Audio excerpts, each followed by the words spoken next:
demokrasi kita nggak baik, jadi Oh gitu. orang nggak baik. Satu yang berlangsung terus-menerus, padahal itu sesuatu yang sebetulnya nggak baik, itu bisa membuat orang jadi mengikuti itu sebagai sebuah kebiasaan yang baik. Nah, kalau ditarik refleksi, kan kita sudah berpemilu banyak kalinya.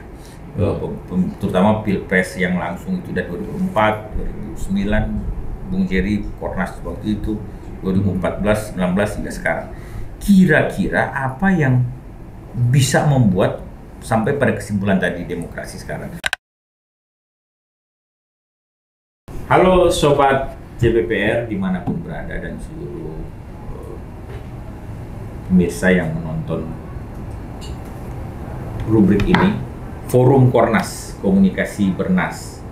Nah, kita tayang perdana, orang banyak bertanya, apa sih kok Forum Kornas ini hanya Kornas-Kornas ya? Enggak lah, ini ada singkatannya Komunikasi Bernas ya. Komunikasi Bernas itu apa?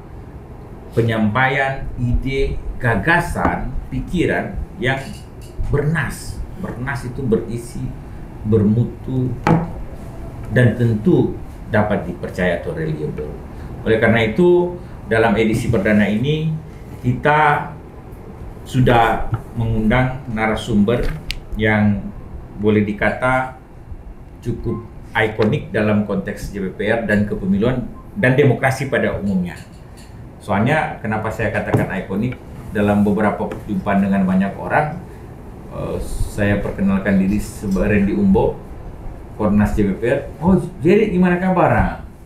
Termasuk kemarin yang Bung Wamen, Mas Wamen pas ketemu. Nah, ini dia Bung Jerry Sumampo, Koordinator Nasional Kornas JPPR tahun 2007-2009 ya Bung Jer. Ya. Gimana kabar Bung Jer? Sehat? Baik. Iya, 2007-2009. Harus baik lah. Iya. Demokrasi kita nggak baik, jadi Oh gitu. orang nggak baik. Ini udah kuat pertama udah bagus. Jadi harus baik karena demokrasi kita. Iya kan. Kalau demokrasi itu nggak baik, Ya. orang harus baik, karena kalau orang nggak baik itu makin repot bangsa ini kan gitu. Makin buruk demokrasi itu, ya. Tapi demokrasi yang nggak baik itu hanya bisa diperbaiki oleh orang-orang baik, kira-kira gitulah. Nah, setuju itu. Iya. Jadi kalau orang-orangnya sudah tidak baik, ya demokrasi itu. Nah, cuma gini, demokrasi yang nggak baik itu juga bisa membuat orang nggak baik. Mhm. Kan situasi kita sekarang begitu ya. Ya. Apa namanya? Persoalan demokrasi kita yang sering dikemukakan terus menurun ini, sebetulnya itu juga membuat orang-orang baik itu jadi semacam tidak bersemangat dengan demokrasi yang baik tuh. Begitu. Iya, karena kan gini, sesuatu yang berlangsung terus-menerus, padahal itu sesuatu yang sebetulnya nggak baik, itu bisa membuat orang jadi mengikuti itu sebagai sebuah kebiasaan yang baik. Nah, menurutku demokrasi kita sekarang ini sedang begitu. Karena itu banyak yang mengatakan ya kalau kita bilang demokrasi kita nggak baik, mereka bilang nggak ada masalah tuh, kita jalan-jalan aja. Itu pemerintahan berjalan gitu kan, pelayanan kepada publik berjalan gitu kan, dan seterusnya gitu ya. Artinya jalannya kehidupan kebangsaan, jalannya pemerintahan itu berjalan gitu ya. Tetapi bukan berarti semua baik-baik aja gitu ya, karena jalan itu ada yang menuju kepada kehancuran tapi belum kita lihat sekarang, kira-kira begitu. Jadi kira-kira dari pernyataan Bung Jerry soal demokrasi yang dalam keadaan yang kurang baik ini sekarang ya. Iya. Nah, kalau ditarik refleksi, kan kita sudah berpemilu banyak kalinya. Terutama Pilpres yang langsung itu dari 2004, 2009, Bung Jerry Kornas waktu itu, 2014, 19 hingga sekarang. Kira-kira apa yang bisa membuat sampai pada kesimpulan tadi demokrasi sekarang, kalau dibanding atau dirujuk pada demokrasi? Iya, ini menarik nih pertanyaannya ini, karena gini, kalau kita refleksikan ya, minimal pengalaman saya lah dan pengalaman banyak teman lain, sebetulnya pemilu kita atau ya pemilu legislatif atau pilpres ya, kita kan mulai pemilu langsung yang pertama itu tahun 2004 ya. Ya. Nah, kalau kita refleksikan sampai kemari, termasuk terakhir pemilu 2024, sebetulnya kita melihat tuh penurunannya. Ya. Gitu, kita melihat penurunannya. Memang di awal-awal tahun 2004 kita masuk di agak euforia kita karena pemilihan langsung gitu kan. Sesuatu yang sebetulnya belum pernah kita alami sebelumnya. Nah, tetapi 2004 itu kita sebenarnya belum cukup mapan melaksanakan pemilu langsung ya. Nah, tetapi di tengah ketidakmatangan sistem atau di tengah kebelum mapanan sistem pemilu kita waktu itu, atau belum begitu oke lah ya, nilai-nilai etik moral itu kuat dia. Kuat. Nah, justru ini yang sekarang ini berubah menurutku ya. Karena kita makin pinter lah melaksanakan pemilihan langsung. Pemilih kita atau rakyat kita mulai makin terbiasa gitu ya. Tetapi justru nilai moral dan etik itu makin hilang dalam pelaksanaan pemilu kita atau dalam praktek-praktek pelaksanaan pemilu kita gitu ya. Ini yang saya bilang, kalau kita lihat secara sepintas mungkin tidak ada yang berubah gitu ya, atau mungkin tidak ada yang kita sebut sebagai penurunan ya gitu. Tapi kalau kita yang mengikuti secara langsung, kita merasakan betul itu betapa banyak nilai hilang gitu ya, yang berubah menjadi semata-mata soal administratif ya, soal prosedur aja. Padahal dulu di awal-awal reformasi, di awal-awal pemilu langsung yang pertama itu, kita bicara tentang penguatan substansi demokrasi. Karena prosedur demokrasi sudah kita anggap baik. Tapi ternyata makin kemari substansinya itu makin hilang. Jadi prosedur itu menjadi makin utama dia. Ya ini bukan salah sebetulnya ya, tapi kita nggak pernah naik kelas gitu semestinya. Karena mestinya kan kita beranjak dari prosedur yang sudah baik, sudah mapan gitu ya, kepada penguatan nilai supaya kita masuk kepada substansi demokrasi yang sebetulnya kita inginkan untuk kita cita-citakan. Tapi itu sekarang tidak. Gitu. Jadi ini refleksinya ya. Jadi dari 2004 kemari sebetulnya secara kualitatif kita tidak mengalami peningkatan yang signifikan. Ya. Prosedurnya oke ya, tapi kualitas kita itu problem, maka malah makin problem dia sekarang, karena hampir nggak ada orang yang menganggap itu penting lagi, gitu. Dia nggak dianggap penting lagi. Yang penting menang. Bagaimana cara menang? Ini mau politik uang, ya, mau politik termasuk pemilu dan pilkada yang baru saja lewat. Iya, karena Jadi, ini semua prosedur pilkada. demokrasi yang sebetulnya dulu kita sebut dibajak, dan sampai sekarang kita nggak pernah keluar dari pembajakan itu. Ya. Gitu. Ya, menarik sekali soal. Dulu ada yang bilang begitu kan, ada evaluasi 2009 misalnya, demokrasi kita dibajak oleh para elit dan oleh para korporasi. Gitu ya, karena apa? Karena mereka hanya main di mekanisme prosedural demokrasi untuk mendapatkan jabatan dan kekuasaan gitu ya, dan menguasai sumber-sumber daya ekonomi kita. Tapi itu tidak digunakan untuk kepentingan rakyat banyak, tapi dipakai untuk kepentingan kelompok mereka dan kelompok korporasinya. Jadi keuntungan itu diambil, keuntungan ekonomi itu mereka ambil, termasuk keuntungan politik, karena jabatan-jabatan yang mereka dapat lewat prosedur demokrasi ya, salah satunya adalah pemilu. Pemilu dan pilkada. Ya, pemilu dan pilkada. Ke depan harapan Bung Jerry misalnya, dari refleksi tadi ya, sekarang kan kita agenda orang membicarakan perlu nggak kita merombak sistem pemilu ya kan, Iya. termasuk pilkada langsung tidak langsung. Nah, ini Kemudian keserentakan, ya kan banyak sekali agenda yang masuk dalam isu sepanjang tahun 2025 ini soal desain pemilu ke depan kita seperti apa, dan sudah masuk dalam prolegnas. Kira-kira pokok pikiran Bung Jerry dalam konteks itu? Nah, ini menarik juga. Ini memang pertanyaan yang sekarang banyak ditanyakan, tapi ini bisa juga jadi semacam jebakan. Jebakan. Karena gini, pengalaman kita dalam otak-atik undang-undang pemilu atau sistem pemilu, kita terjebak kepada hal-hal yang sebetulnya sifatnya tidak substansial, gitu ya. Ya, merancang sebuah sistem tentu oke, gitu ya, tapi yang nggak boleh kita lupa itu adalah bahwa di balik sistem itu ada nilai dan prinsip. Nah, selama ini yang hilang kan nilai dan prinsipnya. Itu sebetulnya kalau dari segi sistem, bangunan sistem pemilu kita atau pilkada kita sebetulnya secara umum sudah baik kalau menurut saya. Secara umum sudah baik, tapi bagaimana sistem itu dijalankan, di situ masalahnya. Di situ masalahnya. Cara kita menjalankan sistem, kalau itu digunakan hanya untuk kepentingan jabatan, mendapatkan jabatan, gitu ya.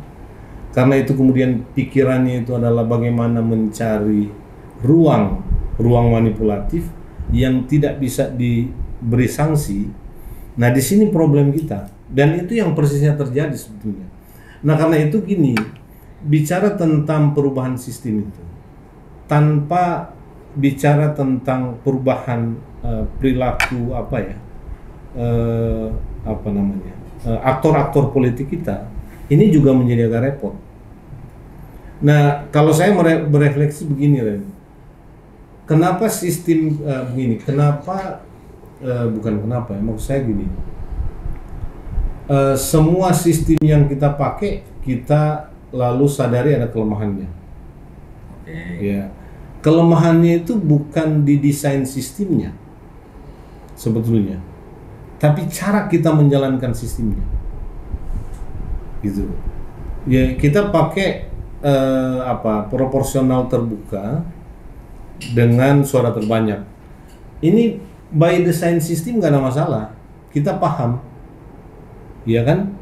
Tetapi sebetulnya kan kalau sistem ini dibiarkan jalan secara alami sesuai dengan sistem, mungkin baik. Yang terjadi apa? Dibajak kan? Gitu, dibajak. Bagaimana cara membajaknya? Gitu kan? Bagaimana cara membajaknya? Kalau dia nggak dapat suara terbanyak, dia bayar. Dia bayar pemilihnya? Ya, dia bayar pemilihnya, dia uang. bayar penyelenggara pemilunya, dia bayar partainya. Iya, termasuk penyelenggara ya, juga. Jadi ini bukan kesalahan sistem, karena semua sistem memberi ruang begini. Kalau kita mikirnya memanfaatkan ruang ini untuk manipulasi sehingga hasilnya kita, nah nggak akan ada sistem yang cocok gitu. Makanya tadi pertanyaannya menurut saya menarik ya. Kita ingin menemukan sistem yang cocok dan pas. Oke-oke aja itu, oke-oke aja. Tapi saya membayangkan, kita bisa bertaruh ya. Saya membayangkan kalau sistem itu jalan 2025, 2026, itu 2029 atau setelah 2029 kita akan mengeluhkan yang sama. Iya, kita akan berpikir tentang merubah sistem lagi. Iya, kenapa? Karena semacam keserentakan ini, kita 2011, 12, 13 diskursusnya kita mau serentak supaya efektif ya. Setelah kita lakukan, setelah 2019 serentak, 2021 kita komplain nggak boleh serentak lagi. Belum kita bikin aja tuh pilkada serentak itu sudah banyak komplain. Sudah banyak keberatan. Iya. Nah, itu maksud saya, karena itu membenahi membuat sistem pemilu baru gitu ya, atau merancang sistem baru itu maksud saya begini, 2025 ini kan kita akan bikin ya, karena DPR akan bikin undang-undang baru gitu ya, undang-undang pemilu dan lain-lain ini mungkin akan omnibus law segala macam lah ya, jadi satu paket undang-undang pemilu dan politik, kita nggak tahu. Nah, tetapi kalau etika bernegara kita nggak kita perbaiki, itu menurut saya akan sia-sia. Jadi kita itu semua stakeholder, termasuk yang iya, tadi makanya ini akan jadi tantangan pemerintahan Prabowo sebetulnya. Karena kan mestinya presiden ya atau pemerintah lah yang menjadi semacam fasilitator dan pendorong supaya perbaikan-perbaikan substansial ini terjadi, ya, khususnya berkaitan dengan hal-hal yang ya nilai, prinsip, substansi dan lain-lain. Karena kalau enggak, kita nggak akan pernah dapatkan sistem yang oke gitu menurut saya. Dan ini pengalaman kita selama ini menurut saya menunjukkan bahwa di situ problemnya. Jadi soal kita itu bukan perdebatan soal teknis, kita mau pakai sistem tertutup atau terbuka gitu ya, meskipun pilihan-pilihan itu ada sekarang. Nah, tetapi kepada soal bagaimana sistem tertutup dan terbuka ini dijalankan, kan di situ kalau menurut saya memang soal kita lebihnya di situ, bukan di soal kita mau pakai terbuka atau tertutup. Terbuka tertutup itu menurut saya terlalu teknis itu. Apakah pilkada mau langsung atau tidak langsung juga? Apakah penyelenggara pemilu mau ada atau tidak? Itu pilihan-pilihan yang menurut saya sifatnya lebih teknis, gitu ya. Tapi dia tidak menyentuh problem kita yang paling fundamental tuh. Setelah reformasi gitu ya. Karena penekanan kita kepada nilai dan prinsip itu makin hilang. Justru kita makin mengedepankan sistem dan prosedur itu, seolah-olah itu segala-galanya itu. Ya, menarik sekali ini pemikiran baru yang tapi agak serius nih pemikirannya. Ya, tapi ya baru.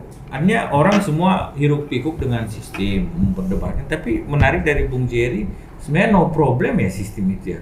Tapi pola perilaku, etik segala macam penyelenggaraan negara, termasuk calon-calon penyelenggara negara dan lain sebagainya. Dan termasuk masyarakat juga ya sebagai itu kan voters atau itu kan kedaulatan. JPPR ini kalau masyarakat, karena jaringan pendidikan pemilih untuk rakyat kan. Iya, perlu kita perkuat voters education ya. Atau iya. Yang lebih tinggi lagi civic education ya. Jadi gini, kalau masyarakat kuat, sebetulnya masyarakat bisa ambil inisiatif untuk mendorong perbaikan perilaku aktor politik kita. Nah, tapi kan kita memang punya problem dengan masyarakat kita, dengan pemilih kita ya, yang punya keterbatasan gitu ya, punya kekurangan untuk masuk ke dalam dinamika politik dan kebangsaan aktual gitu ya, sehingga kalau dia punya keberdayaan untuk ikut di sana kan dia bisa jadi subjek. Kalau sekarang kan kita memang lebih banyak melihat pemilih sebagai objek. Ya. Padahal pemilih ini subjek ya, pemilik kedaulatan rakyat ya kan. Padahal demokrasi yang baik itu mengandaikan masyarakat sipil yang kuat, supaya dia nggak diatur semata-mata oleh elit. Nah, di sini problem substansial kita, karena masyarakat kita ini kan mudah dipengaruhi, ngikutin opini yang dibangun oleh para buzzer ya. Padahal pada buzzer ini ya juga punya para aktor politik yang memang ingin supaya citranya di publik baik gitu ya, pollingnya tinggi. Ini kan kerjaan buzzer semua, tapi dia menggunakan masyarakat sebagai legitimator untuk mengatakan bahwa tingkat kepuasan masyarakat tentang satu orang itu tinggi gitu ya. Jadi mainnya di isu-isu yang sebetulnya nggak ada yang nggak terlalu penting dia. Itu kan misalnya apa sih pentingnya kalau Prabowo itu tingkat kepuasannya itu 80%? Bukan di situ problem presiden kita itu. Sekarang apa yang dia bikin itu 80% dari perencanaan 100% enggak, itu justru lebih menarik dong. Kalau dia punya program 100% dalam 100 hari, dia bikin 80%, tinggal 10 hari lagi. Nah, ini yang harus kita angkat jempol. 80% dari 100% yang terimplementasi itu jauh lebih penting dibanding dengan 80% tingkat kepuasan masyarakat, karena ukurannya juga kita nggak tahu apa ukurnya program atau ukurnya omon-omon atau nggak tahu kita. Tapi Anda bisa bayangkan tuh masyarakat kita itu dijebak kepada soal-soal yang sifatnya seperti ini. Jadi jadi objek yang melegitimasi keinginan-keinginan para penguasa kita atau aktor politik kita. Ya kan presiden ingin cek tingkat kepuasan masyarakat. Tapi sebelum dia cek lewat survei misalnya, dia kondisikan dulu karena nggak mungkin dia nggak mau tiba-tiba tingkat kepuasannya 30%.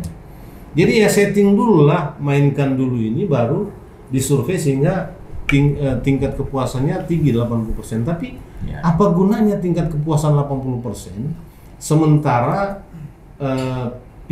pagar laut itu bisa ada sertifikat di laut gitu. Yang ini yang harus diselesaikan itu bukan cari kepuasan masyarakat gitu. Nah, ini juga jebakan-jebakan demokrasi kita seolah-olah ini demokrasi. Ini kan demokrasi apa namanya ini?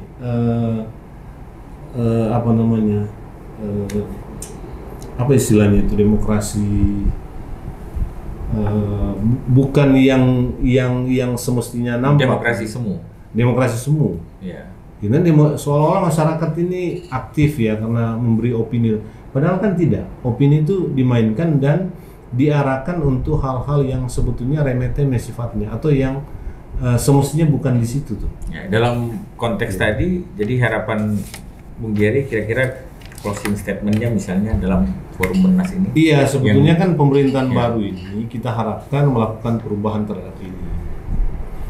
Gitu ya. Jadi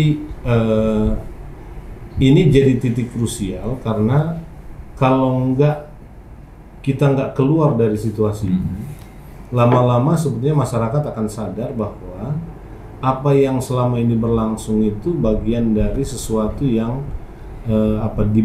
didesain, termasuk soal pooling tadi ya, soal tingkat kepuasan dan lain-lain, atau bahkan termasuk dengan banyak sekali program-program yang dicitrakan baik, padahal implementasinya belum tentu seperti itu.